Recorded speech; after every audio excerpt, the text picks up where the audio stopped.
Messieurs, dames, bonjour et bienvenue pour cette édition des mois de février et mars de la chronique de Raphaël. Avant de commencer la lecture du récit, je souhaite vous conseiller de lire la première partie de l'article qui concerne la ligne et son environnement. Il est 17h15 en cette belle journée et c'est avec beaucoup d'avance sur mon programme initial que je viens de me stationner à proximité de la gare du Havre, la mort dans l'âme.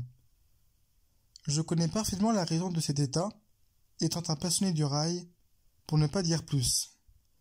Aujourd'hui, la pilule est un peu dure à avaler. Mais de quoi s'agit-il au juste? Il s'agit tout simplement des dernières heures de la relation entre Le Havre et Rolleville via Montivilliers, que l'on appelle la LER pour Lézard Express régional. J'entre dans la grande gare du Havre qui me rappelle celle de Brest, avant de me diriger vers les bandes automatiques pour avoir la chance de pouvoir retirer un billet Yata. Ces derniers portent l'inscription des prochains allers-retours ayant pour terminus puis origine la gare de Montivilliers, qui vient d'être ajoutée à mon programme, avec l'équivalent déjà planifié pour Rolleville. La direction des quais est prise, sans penser à déambuler un seul instant. J'ai soif de recherche. Après un repérage, je trouve ma cible sans m'aider de l'affichage, car encore trop tôt pour lui.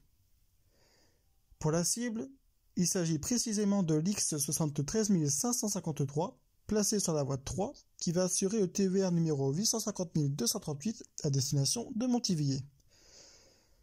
Je montre mon billet à la SUGE, alors en pleine opération coup de poing sur un train à destination de Paris-Saint-Lazare. Ils sont étonnés de me voir aussitôt, mais me croient sur parole et m'autorisent à accéder au quai concerné. Après une observation des écrans de départ et une rapide installation, je patiente en faisant quelques rapides prises de vue, alors que le train n'est toujours pas affiché.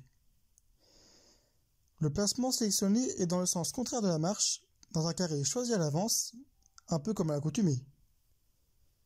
L'affichage dévoile enfin la circulation et le mécano arrive peu de temps après. Je le salue et me présente tout en lui demandant s'il est possible de venir en cabine pour les derniers trains.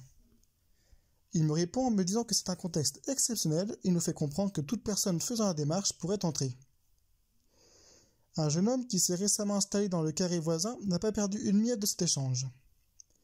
Il a fait la même démarche avant d'être aussitôt accepté dans ce petit espace tant convoité. On commence à échanger et je m'aperçois vite que lui aussi est un passionné. L'échange continue, 20 minutes passent. C'est bientôt l'heure du départ. Le train est rempli de nombreux habitués, mais aussi de quelques voyageurs qui semblent être occasionnels, reconnaissables par la légère inquiétude qui pointe sur leur visage. Les moteurs grondent, la petite machine discrète pour sa taille mais pas pour son bruit commence à avancer au milieu des grandes automotrices silencieuses qui garnissent les voies. Les aiguilles franchies, une légère accélération sera bien suffisante pour atteindre la gare du Havre-Graville, celle-ci n'étant d'ores et déjà plus très loin. Dans ce lieu bientôt fermé au public, quelques voyageurs habitués sont présents.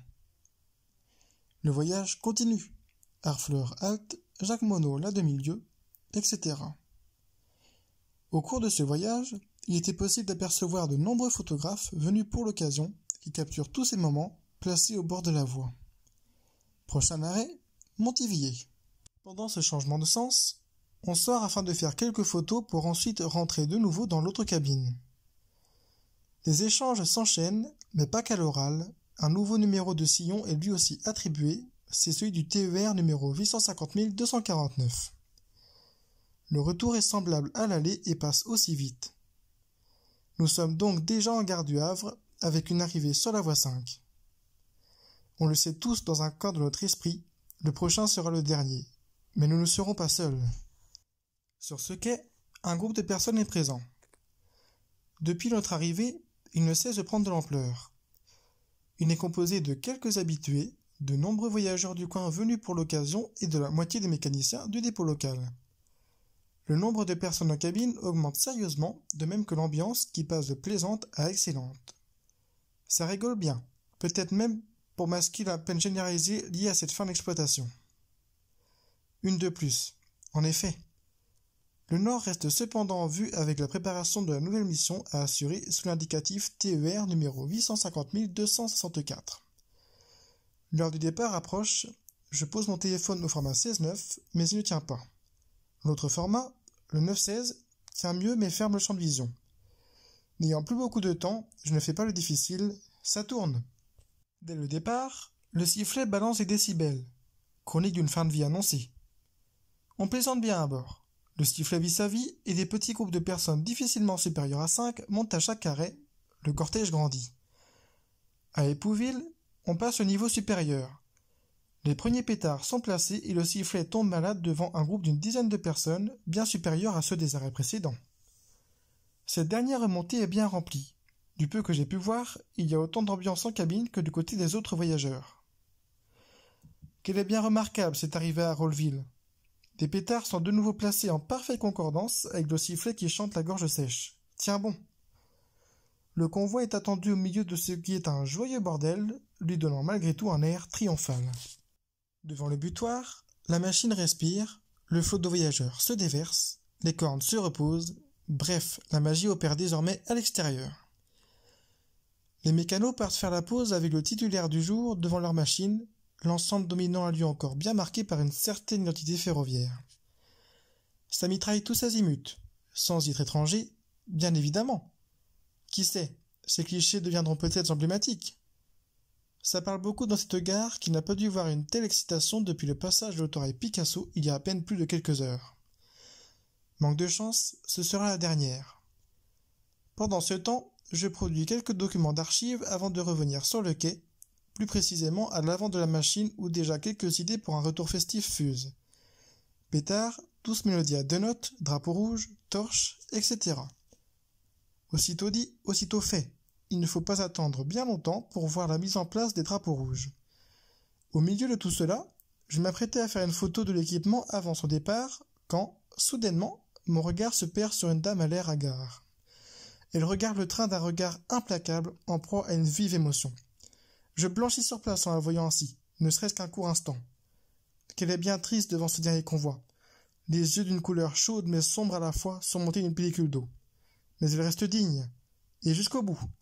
Pas une larme ne sera versée malgré son désarroi bien visible. L'image de ses mimiques reste à ce jour inoubliable. Quoi? Pourquoi? Comment peuvent-ils leur retirer leur train, leur lien, leur fierté à tous ces Français? Et sans raison valable en plus. L'incompréhension reste totale. Mais il faut malheureusement se résoudre à décamper. La mort dans l'âme, un ultime numéro, celui du TER numéro 850 255 est rentré. Les pétards et drapeaux rouges sont en place, les corps distribuent désormais quelques fausses notes, d'ailleurs, la gangrène continue pour elle. C'est parti pour le show. La bonne ambiance reprend tant bien que mal le dessus. En gare d'Épouville, les voyageurs montés au train précédent redescendent dans la fumée des récentes explosions accompagnées de leur déflagration qui seront reconduites dans la tranchée couverte de Montiveillé et à la halte d'Harfleur. De retour sur la grande ligne, des torches sont de sortie. De passage devant le stade déversant un flux de supporters, le convoi ferroviaire musical avec des drapeaux flottants, pour ceux qui n'ont pas été arrachés par la végétation, et ces étranges fumigènes provoquent quelques réactions difficiles à qualifier à cette distance. Cerise sur le gâteau, j'apprends que la gare du Havre-Graville, après le passage de ce dernier convoi, ne verra désormais qu'une liste moins importante de trains, tous sans arrêt, dernière insulte à sa gloire passée. Les torches brûlent encore à l'arrivée dans la grande gare. De quoi forcer l'arrêt au début du quai et laisser suffisamment de temps aux photographes pour faire quelques photos d'ambiance de ce cortège. Les torches s'éteignent, les derniers tours de roue ont lieu. Les gens descendent et repartent sans trop attendre, le mécano et sa machine repartent avec discrétion, c'est la fin d'une époque. L'échange avec le jeune passionné se poursuivra jusqu'au parking avant que nos chemins se séparent. Je prends la route de Nantes, la mort dans l'âme, mais ce n'est pas la plus forte émotion. En effet, un nombre incalculable de souvenirs heureux et inoubliables sont désormais ancrés, et pour un long moment. C'est désormais la fin de ce récit.